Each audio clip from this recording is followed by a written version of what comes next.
What's going on, people? It's Ricardo Francis, aka Ricardo Lifting here. Today we're going to go through press-ups.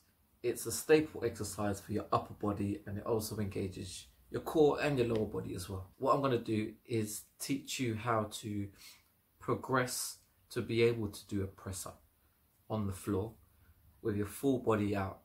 There's a misconception that if you do press-ups on your knees, it's going to help you to improve your press-ups.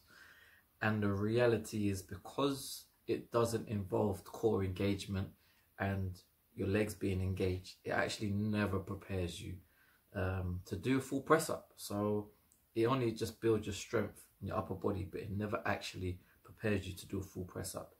So what we're going to do is work on different stages of progression until you can get a full press up on the floor. Before we continue, make sure you hit that like button, subscribe to the channel and share this with all your friends. And make sure you hit that notification bell below so then you can get updated on when I post my next video.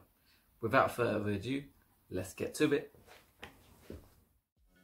So the first step, if you're trying to progress and do a press up, first you're going to start on an elevated surface. And you can do it off your wall, but ideally do it on a surface where you can put your hand down and come all the way down.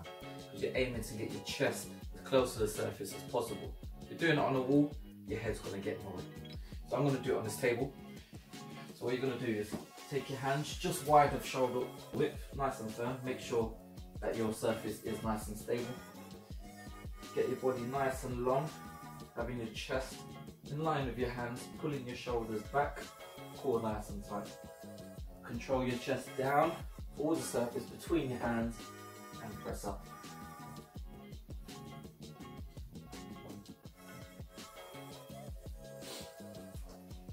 So it's making that your hands are in line with your chest, so that's just in line with your armpit level, making sure your shoulders are brought back and down to retract the scapula, squeezing your shoulder blades together, keeping your shoulders nice and safe. And then you're making sure that you come all the way down to your chest is down to the surface and press up, squeezing your chest and keeping the shoulders back and down. The higher you are, the more elevated you are, the less weight you're going to take. So you want to work your way up to 20 reps in one full set, and then work your way down a level until you progress, obviously, eventually down to the floor. Now a progression stage between doing an incline press up and doing it off the floor is doing explosive press ups on an incline. So you're taking that same movement, but this time you're trying to push yourself away from the surface. So you're coming down, push yourself away from the surface, land with your hands back in that position. Again, keep your body nice and rigid. You're still coming down to get your chest between your hands, but this time you're pushing so far away that you create space between the surface and your hands. Again, work your way up to 20 reps until you get comfortable, and then you can work your way down. A step in between that is not just coming up, but clapping your hands between catching yourself. That way you've got enough explosivity to increase your power and your strength as well.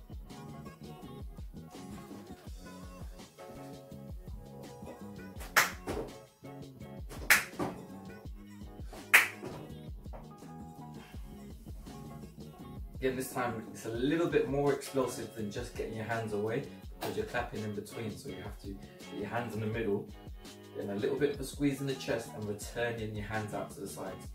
Make sure you can land nice and safely. Again, after you can do explosive for 20 reps, then your next progression is to clap, and obviously to work your way down as well. And now we move on to our final step, which is your negative press up. So it's taking that press up position on the floor this time, but all you're doing is controlling that negative phase of the press up. So it's key to really control that negative portion until you lie down fully on the ground. How you get up doesn't matter. That's not the most important part. So you can come up on your knees. It's all about controlling that portion on the way down, really keeping that core nice and rigid, guiding your chest between your hands, making sure your hips is the last thing that touch the ground. That's when you know you have full control of the move. So again, chest in line with your hands.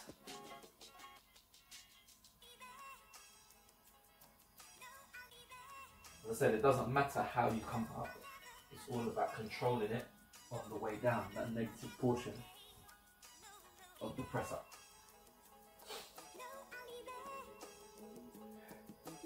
So this is me doing it and controlling my press up as well. But as I said, you can press up from your knees. It's all about controlling it on the way down.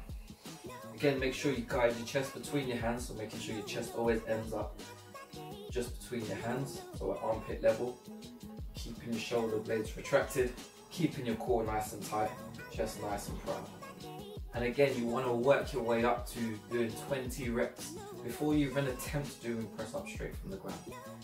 Control 20 reps on the way down, so it doesn't matter how you get up. When you can do that, 20 reps in one go without stopping, then you can look to do actual press ups from the ground. Because you should have the technique, you should have the core engagement and leg engagement by then to be able to press yourself off the ground, as well as the strength and the power from your incline press ups.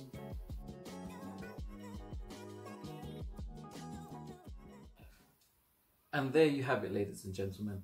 You've gone from your push-up progression, showing you from your incline, your explosive incline, working your way down, doing negatives on the floor until you can actually do a press up.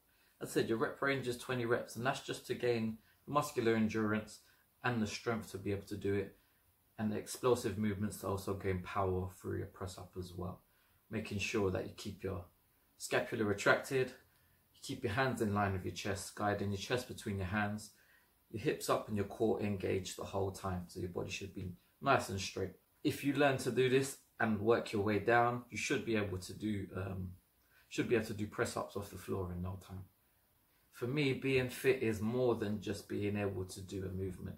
It's to learn new movements. It's to be able to do more than I was able to do previous. So that's why I love calisthenics, because with bodybuilding, pretty much everyone should be able to do some variation of the move, just to stimulate the muscles and grow. But it doesn't necessarily improve how much you can do unless you're focusing on the movement. And that's why I do calisthenics, because there's more functionality to it, and it allows me to increase my repertoire of what I can do, what I can teach, and what I know, you know. It also helps me to stay injury free. When I learn to move better, it increases my flexibility, and also really just helps me to control my body. Controlling your body is something that's really underutilized. You never know which situation you're going to be in. If you pull a muscle on one part of your body, can you maneuver with the other parts of your body? For instance, if your legs stop working, can you get around with your arms and your upper body? If your arms stop working, what can you do with your legs? It's little things. Like, I always think of the worst case scenario, but that's just how I think anyway.